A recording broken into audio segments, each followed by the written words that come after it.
Երաժշտական հատվածը այսօր ինչ շատ է դուր գալի։ Առավոտից լավն է քո երաժշտական տրամադրությունը։ Վերապահումներով, բայց մեծ մասը երաժշտական դուր է գալիս շատ, բայց այսօր նաև ինչ շատ է դուր գալիս մեր խոհանոցային հատվածը։ Որի մասին ուզում էր վարքյաններ առաջ ներկայացնել Ռուբենը։ Վարպետը եկել է մեր տաղավար, մենք շտապենք սիրով նրան ողջունենք, մեր տաղավարում է Սեդրակ Մամուլյանը, բարի լույս պարոն Մամուլյան։ Բարի լույս, մեծ պատիվ է մեզ համար առավոտը սկսել ձեզ հետ մեր տաղավարում։ Ես էլ շատ ուրախ եմ հրավերի համար։ Սիրով, ու ինչ ենք այսօր պատրաստելու պարոն Մամուլյան։ Քանի որ պահքի ժամանակաշրջան է, ես նախընտրել եմ մեր ամենահնագույն կերակրատեսակներից մեկը, որը նաև համարվում է Վանա խոհանոցի բաղադրատոմս, Վանա մշոշ կերակրատեսակ։ Բաղադրիչները շատ պարզ են, ոսպ է օգտագործվում, ծիրանաչիր, ընկույզ, համեմունքները արդեն իհարկե տեսնում ենք, թե ինչն է համադրելի, իսկ մեր կարծիքով սամիտն է համադրելի և հոտավետ պղպեղը։ Մենք կավելացնենք նաև սև սալորաչի, բայց իրականում այս կերակրատեսակը պատրաստվում է ծիրանի չրով և անունը նույնպես ստացվել է ծիրանի անունից, մշմոշ է կոչվել ծիրանը, չէ, առաջներում և հենց այդ մշոշ բառը ծիրանի անդրադարձն է։ Կան տարբեր տարատեսակներ, նույնիսկ կա լոբով մշոշ, Շիրակի խոհանոցում են պատրաստում, բայց ավանդականը և հիմնականը հենց ոսպով է։ Եվ այսօր բացահայտելու ենք։ Շատ հետաքրքիր տեսք եք առաջարկում մեզ, վստահ եմ մեր հեռուստատեղների նույնպես շատ հետաքրքրեց, բայց մենք կարող ենք արդեն սկսել ինչ-որ մի գործողություններ և առաջարկում եմ նաև այն տեղեկությունը, որը քիչ առաջ մինչև եթերը մեզ հետ կիսվեցիք, հեռուստատեղներ, մենք քիչ առաջ խոսում էինք Խաչատուր Աբովյանի տուն թանգարանի ներկայացուցիչների հետ, մասնավորապես տնօրենի, և նաև գրքի շնորհանդեսից խոսեցինք, որը տեղի կունենա վաղը, այդ ընթացքում պարոն Մամուլյանը նույնպես ինչ-որ հետաքրքիր մի տեղեկություն հայտնեց մեզ, որ առաջարկում եմ լսենք հենց նրանից։ Եվ գուցե շատերը զարմանանք, որովհետև չենք մտածի, որ Խաչատուր Աբովյանը գուցե կապ ունենա խոհանոցի հետ և դառնա բացահայտման օղակ շատերիս համար։ Այո, երբ որ մենք ուսումնասիրում էինք նյութեր տոլմայի մասով, մենք հայտնաբերեցինք, որ Խաչատուր Աբովյանը անդրադարձել է Երևանում շրջանառվող կերակրատեսակներին, այսինքն կենցաղը բացատրելու, կենցաղը լուսաբանելու ժամանակ անդրադարձ է արել նաև շրջանառվող կերակրատեսակներին և այդտեղ տոլման նշում է ինքը։ Տոլմա, խաշ, խաշլամա, քյուվթա, խորոված, ընդհանուր բաների մասին է ինքը տեղեկացնում և արժեքավորը այն էր, որ հատկապես տոլմայի մասին ինքը ունի հեղուն։ Ընդհանրապես շատ քիչ ցավոք սրտի ստեղծագործողներ կան, որոնք անդրադառնում են մեր խոհանոցին և սա լուրջ խնդիր է առաջացնում։ Մանավանդ, որ այս ժամանակաշրջանը, երբ որ լուրջ պայքար է գնում մշակութային ժառանգության ընդհանրապես և խոհանոցի մասով մասնավորապես լուրջ ոտնձգություններ են իրականացնում, գոնե հիմա պիտի մենք շատ անդրադառնանք մեր ազգային խոհանոցին, կարծում եմ ազգային խոհանոցը Եվ կոնկրետ փաստերով անդրադառնանք։ Այո, իհարկե։ Եվ ուրախություն մեզ պիտի նշեմ, որ նույնիսկ պետականորեն մենք ամրագրված խոհանոց չունենք դեռ վաղուց, այն ինչ սովետական միջնաժամանակաշրջանում արել են համարյա բոլոր հանրապետությունները 80-ական թվականներին դեռ։ Մենք թերացել ենք, մենք չենք կարևորել կամ չգիտեմ, ինչ պատճառներով չենք իրականացրել,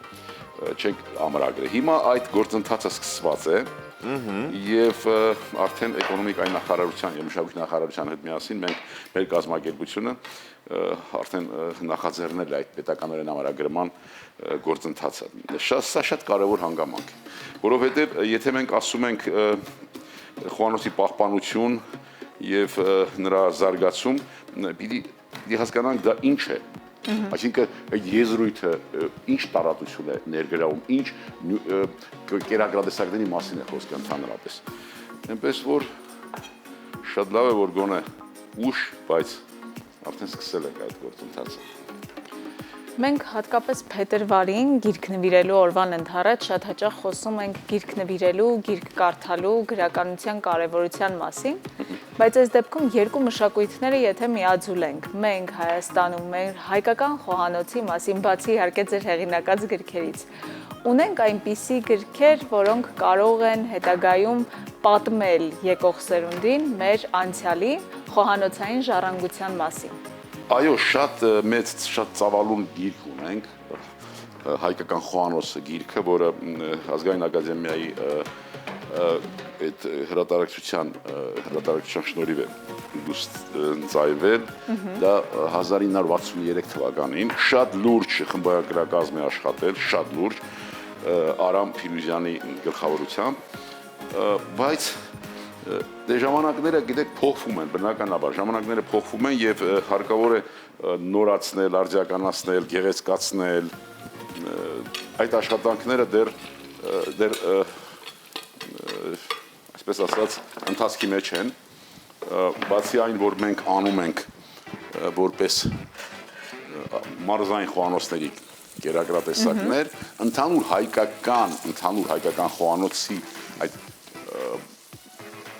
հանրագիտարան ասենք կամ ամփոփ այդ ներկայացման տարբերակը դեռ մնում է բաց։ Մեր կազմակերպության ծրագրային նպատակներից է, բայց դեռ առայժմ մենք չենք կարող ասել, որ այդ իրավիճակն արդեն արել ենք, բայց պիտի անենք։ Մարզայինից հետո իմ կարծիքով, եթե մեզ միանան նաև լուրջ պատմաբաններ եւ կենսաբաններ եւ այն մնացած մասնագետները, ովքեր այս կամ այն չափով առնչվում են ազգային խոհանոցի հետ, մենք կարող ենք նախաձեռնել նաեւ այդ գործընթացը։ Ինչ արեցինք մենք այս ընթացքում։ Ծիրանաչիրը, թեթև տապակում ենք չրերը եւ ընկույզը, մանրացրեցինք փոքր-ինչ։ Մանրացրեցինք, այո, տապակում ենք։ Հիմա ընդհանուր այն համեմունքները, որոնք որ նախատեսված են, դրա 10%-ը ես սկզբից ավելացրի, որովհետև հիմնական համայն կառուցվածքը, որ ես նախատեսել եմ, դա պիտի վերջում ավելացնենք, որպեսզի մաքսիմալ կարողանանք ազդեցությունը պահպանել համեմունքների։ Ենթահամեր ստանալու համար 10-15%-ը կարելի է սկզբից լցնել, որովհետև այն նյութերը մթերքի մեջ, որոնք պատասխանատու են համերի համար, եթերայուղերը եւ էքստրակտիվ նյութերը, դրանք շատ զգայուն են ջերմային ռեժիմի նկատմամբ եւ ժամանակի իհարկե։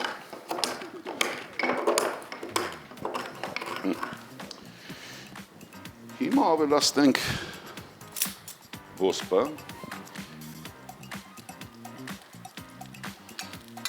որպես պահքային կերակրատեսակ շատ հարմար է,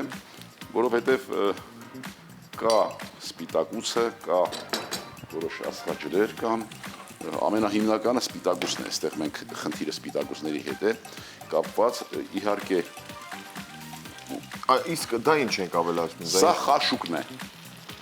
Ընդեղենները յուրաքանչյուր անգամ խաշելիս պիտի խաշուկը պահենք։ Որտեղ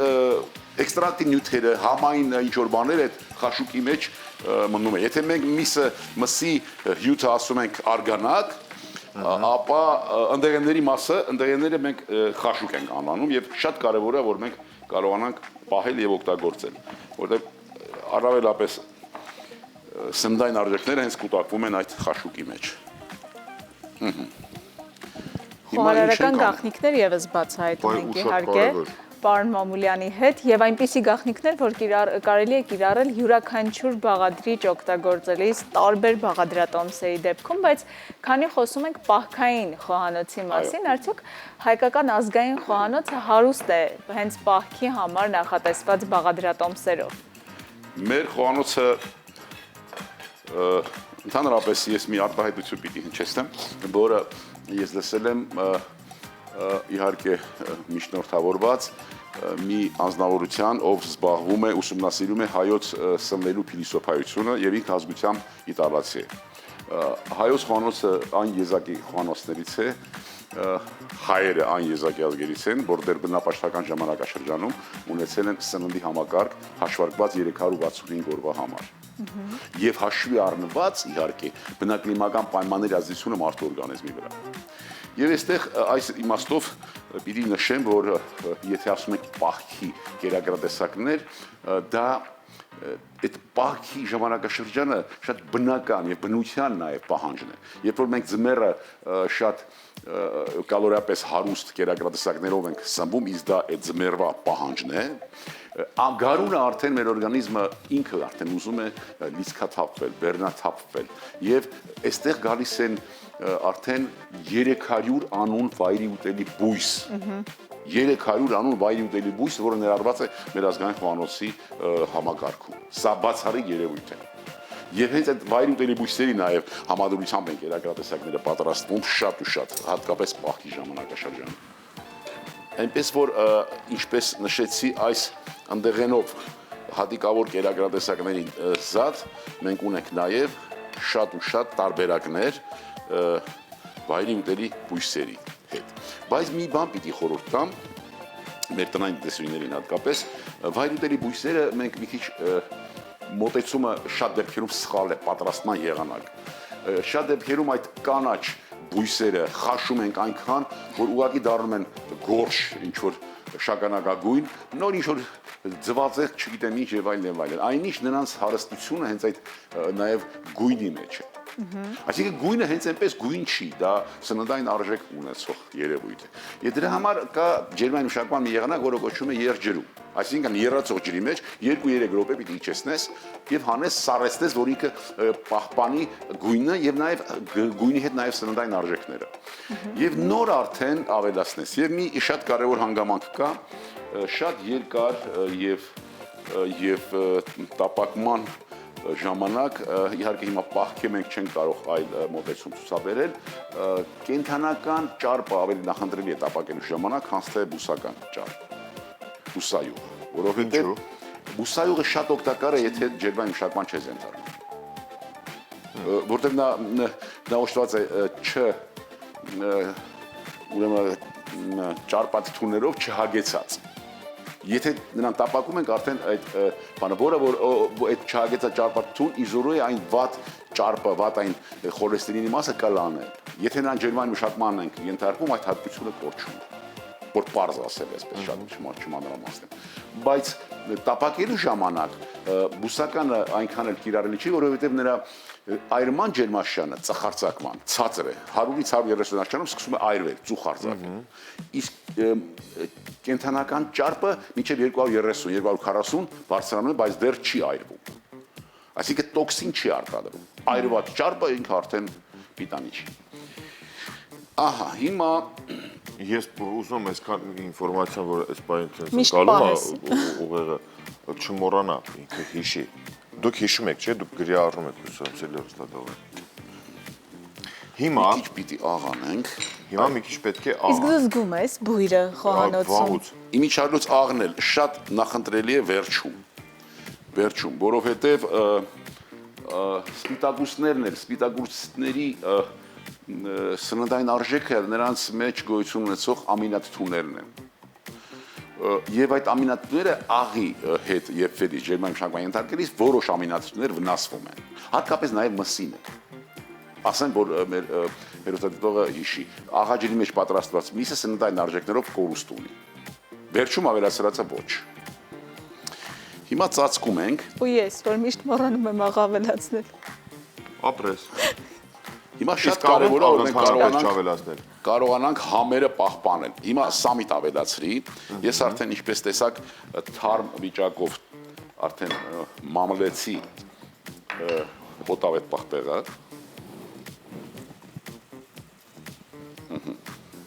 Հիմա ծածկում եմ։ Իսկ առհասարակ եթե աղ չանենք, որ աղ չօգտագործենք։ Տեսեք, հնարավոր է արդյոք թե ոչ։ Ոչ, մենք մի սխալ բան ունենք, մոտեցում ունենք, չգիտեմ որտեղից է գալիս,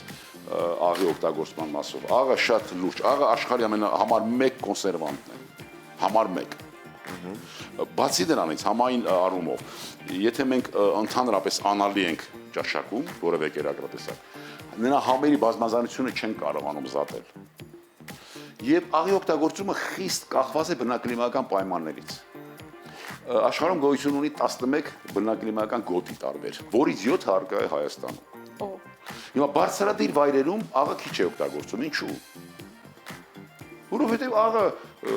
մի նյութ է, որը մեր օրգանիզմում կա, իսկ ցածրադիր վայրերում քրտնինքի շնորհիվ դուրս է գալիս։ Պարզ տրամաբանություն է։ Բարձրադիր վայրերում եթե չեն քրտնում, նա բան, այսինքն այնտեղ պակաս ենք օգտագործում, պահանջը օրգանիզմի պակաս է, ցածրադիր վայրերում շատ է։ Բայց որ աղը պարտադիր պիտի լինի, քիչ քանակությամբ։ Պարտադիր ուրեմն պիտի լինի։ Եվ այստեղ ուզում եմ այն միտքը, որ մեկ-մեկ հնչեցնում են, թե յուրաքանչյուր մթերք ունի հանքային աղ, հանքային աղը դա մետաղներ են, ոչ թե կոնկրետ աղ։ Եվ դրանք մի քիչ այլ գործառույթ են, ավելի շատ մարսողական, աղն էլ մարսողական տրակտին մասնակցում է միշտ բանով։ Այնպես որ ես հասկանում եմ, եթե այդպես խոսենք, ապա ամեն ինչի չարաշահումը վնասում։ Իհարկե։ Ամեն ինչ, այդ թվում նաև աղի։ Հիմա մենք ինչ արեցինք։ Մենք տապակեցինք թեթև շրերը, այնուհետև ավելացրինք ոսպը եւ հիմա ինչ են ծածկել։ Այն ինչ ես նշեցի համային այդ կրիչները, համի կրիչները մթերքի մեջ, դրանք էքստրակտիվ նյութեր եւ եթերայուղերն են, որոնք խիստ կախված են ջերմաստիճանից եւ բացվում են հատուկ ջերմաստիճան, օրինակ որ ասում ենք թե թրմենք, չէ, երաստում ենք որ թրմկի։ Այդ 90 աստիճանի ժամանակ է որ համերը բացվում են։ Եվ ես ծածկեցի որ չգոլորշանա, որ հիմա բացեմ, ամբողջությամբ իմ պատկերացրած համային կառույցը, այստեղ ես արդեն կստանամ։ Իսկ ես պատրաստելիս մտքիս մեջ արդեն պատրաստում է այն համային կառույցը, որով ուզում եմ ես ձեզ ինչ որ բան փոխանցել։ Գիտեք որտեղից։ Այստեղից։ Ինչ որ մի բան փոխանցել։ Յուրաքանչյուր խոհարար ինչ որ մի բան պիտի համերի միջոցով փոխանցի։ Եվ միջև ճաշակելը ասած շների վրա սպասի, թե հասկացավ արդյոք ճաշակողը այնինչ ես ուղարկել էի, այնինչ ես ուզեցել էի փոխանցել իմ մեջից։ Եվ դրա համար ես մեկ ուսանողներին էլ ասում եմ, որ ես ինչ անում եմ, պիտի դուք չկրկնօրինակեք։ Դուք պիտի դառնաք անհատ, ձեր ձեռագիրը ձեռ բերեք, որովհետև ես իմ այստեղից եմ ասում, դուք ձեր այստեղից պիտի ասեք։ Մենք ուզում ենք գանք տեսնենք, թե դուք այսօր մեզ հենց ձեր նշած այստեղից ինչ եք փոխանցելու մեզ։ Ես անհամբեր եմ ուղղակի, որովհետև այդ բույրերը մենք վաղուց ենք զգացել ու դեռ պետք է խելոք նստենք եւ համբերենք։ Եվս մեկ անգամ հիշեցնենք, որ մենք